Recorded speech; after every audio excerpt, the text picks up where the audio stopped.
અમદાવાદમાં ગુરુ પૂર્ણિમાની ઉજવણી જગન્નાથ મંદિરમાં ઉજવણી કરાઈ। સવારથી જ મંદિરમાં ભક્તો ઉમટ્યા હતા। દિલીપદાસજીના હાથે ભક્તોએ કંઠી પહેરી।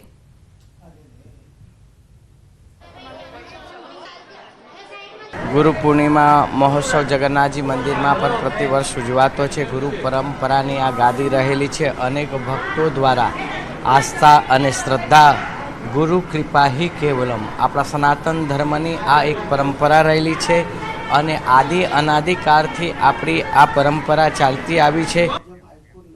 ન્યૂઝ 18 નેટવર્કની વન ટ્રી પહેલમાં આપણી સાથે જોડાયા છે હિમાચલ પ્રદેશના ડેપ્યુટી સીએમ મુકેશ અગ્નિહોत्री। पहले तो आप देखते थे कि सड़कों के किनारे पेड़ों का रख रखाव बहुत अच्छा होता था, लेकिन धीरे धीरे ये डिग्रेडेशन होती गई। लेकिन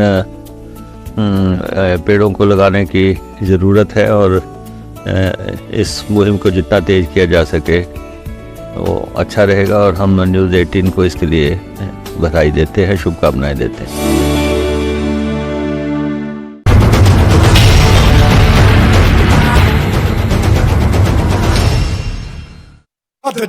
પોરબંદરમાં આકાશી આફત વરસી। ચિકાસાથી બાંટવા તરફ જતા સ્ટેટ હાઈવે પર વરસાદી પાણી ભરાતા જળબંબાકાર જેવી સ્થિતિ। સ્ટેટ હાઈવે સાથે જોડાયેલા અંદાજિત 45 જેટલા ગામો થયા સંપર્ક વિહોણા।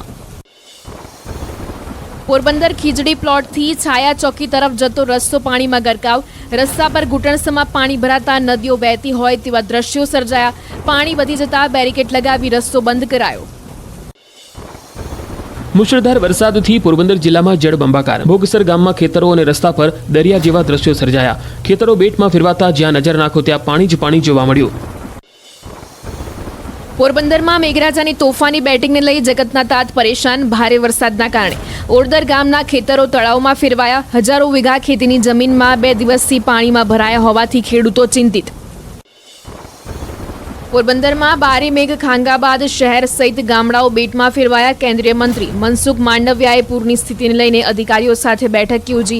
કલેક્ટર કચેરી ખાતે અધિકારી પદાધિકારીઓ સાથે પૂરની સ્થિતિને લઈને સમીક્ષા કરી। પોરબંદરના સાંસદ મનસુખ માંડવિયાએ પૂર પ્રભાવિત વિસ્તારોની લીધી મુલાકાત। રિવ્યુ બેઠક પૂર્ણ કરી જિલ્લા કંટ્રોલ રૂમ ખાતે વિઝિટ કરી આશ્રય સ્થાનો તેમજ આશ્રિતોની મુલાકાત લીધી। પોરબંદરમાં અનરાધાર વરસાદથી સ્થિતિ વણસી। ધોધમાર વરસાદ બાદ હજુ પણ અનેક ઘરોમાં ભરાયા છે વરસાદી પાણી। પૂરની સ્થિતિને લઈને ધારાસભ્ય અર્જુન મોઢવાડિયાએ આપ્યું નિવેદન। 50% વિસ્તારોમાં વીજળી નથી। ફૂડ પેકેટ પહોંચાડવાની કામગીરી ચાલુ છે। આ દ્રશ્યો દ્વારકા જિલ્લામાં આવેલી આકાશી આફતના છે। આ 8 તસવીર પરથી જ અંદાજ લગાવી શકાય છે કે આકાશી આફતે દ્વારકાના કેવા હાલ બેહાલ કર્યા છે। જ્યાં જુઓ ત્યાં પાણી જ પાણી છે। જ્યાં જુઓ ત્યાં મુશળધાર મુશ્કેલી છે। જળભરાવાની સ્થિતિ વચ્ચે કેટલાક લોકો ફસાયા હતા। દ્વારકામાં ભારે વરસાદ બાદ ઘણી જગ્યાએ ભરાયા પાણી। વરસાદી પાણીમાં ફસાયેલા લોકોનું રેસ્ક્યુ ઓપરેશન કરવામાં આવ્યું। આવળપરા વિસ્તારમાં પાણી ભરાતા લોકો ફસાયા। આવળપરામાં ઘરોમાં ઘૂસી ગયું પાણી। ફસાયેલા લોકોને સુરક્ષિત બહાર કાઢવા પીઆઈ પાલિકાની ટીમે રેસ્ક્યુ ઓપરેશન હાથ ધર્યું। પાણીમાં ફસાયેલા 9 લોકોને હોડીથી રેસ્ક્યુ કરીને સુરક્ષિત જગ્યાએ ખસેડાયા। ભારે વરસાદ ખાબકતા દ્વારકાના રસ્તાઓ પાણીમાં ગરકાવ થઈ ગયા। દ્વારકાથી ચરકલા જતા રસ્તા પર પાણી ફરી વળ્યા। રોડ પાણીમાં ગરકાવ થતા વાહન ચાલકોને હાલાકીનો સામનો કરવો પડ્યો। આ તરફ ઇસ્કોન ગેટ ભદ્રકાળી ચોક વિસ્તારમાં જળપ્રલય જેવી સ્થિતિ થઈ। દ્વારકા મંદિર તરફ જવાના માર્ગ પર પાણી ભરાતા લોકોને મુશ્કેલીનો સામનો કરવો પડ્યો। આજે વહેલી સવારથી 7 ઇંચથી વધુ વરસાદ ખાબકતા મુશ્કેલીનો પહાડ મોટો થયો। ઓખા જવાનો આ જ હાઈવે છે જ્યાં પાણી ભરાતા વાહન ચાલકો અટવાઈ ગયા। દ્વારકાની જલારામ સોસાયટીના પણ હાલ બેહાલ થયા। જલારામ સોસાયટીના ઘરોમાં પાણી ઘૂસ્યા। ઘરમાં પાણીએ સામ્રાજ્ય જમાવતા ઘરવખરીને ભારે નુકસાન પહોંચ્યું। લોકોના ઘરોમાં અને મુખ્ય બજારોની દુકાનોમાં પણ પાણી ઘૂસ્યા। આ તરફ તોતાત્રી મઠના 25 મકાનોને પાણીએ ઘેરી લીધા। ઘરોમાં પાણી ભરાતા લોકોને પારવાર મુશ્કેલીનો સામનો કરવો પડ્યો। ઘરમાં રહેલી મોટાભાગની ઘરવખરી પલળી ગઈ। જળભરાવ એટલી હદે હતો કે લોકોએ ઘરના ઉપરના માળે આશરો લેવો પડ્યો। તોતાત્રી મઠમાં પાણી ભરાયા બાદ નિકાલની વ્યવસ્થા અહીં નહીં થતા લોકોને મુશ્કેલી પડી રહી છે। દ્વારકામાં આબ ફાટ્યું હોય તેવી સ્થિતિ સર્જાઈ ત્યારે પાણીના પ્રવાહમાં કેટલાક લોકો તણાયા હતા। દ્વારકાના ભાટિયામાં ભારે વરસાદના પગલે પાણીના વહેણમાં 2 લોકો વાહન સાથે તણાયા। ભાટિયામાં માલધારી હોટલ પાસેના વિસ્તારમાં પાણીમાં એક કાર તણાતા 2 લોકો ફસાયા હતા। પાણીમાં તણાયા હોવાની જાણ થતાં જ એનડીઆરએફની ટીમ બચાવ માટે આવી પહોંચી અને શરૂ કર્યું રેસ્ક્યુ ઓપરેશન। બંનેને બચાવવા માટે એનડીઆરએફની ટીમ દ્વારા દિલધડક રેસ્ક્યુ ઓપરેશન હાથ ધરાયું। સ્થાનિક તંત્ર અને એનડીઆરએફની ટીમની મહેનત આખરે રંગ લાવી અને ધસમસતા પાણીના પ્રવાહ વચ્ચે એનડીઆરએફની ટીમે બચાવ કામગીરી હાથ ધરી હતી અને 2 લોકોને બચાવી લીધા।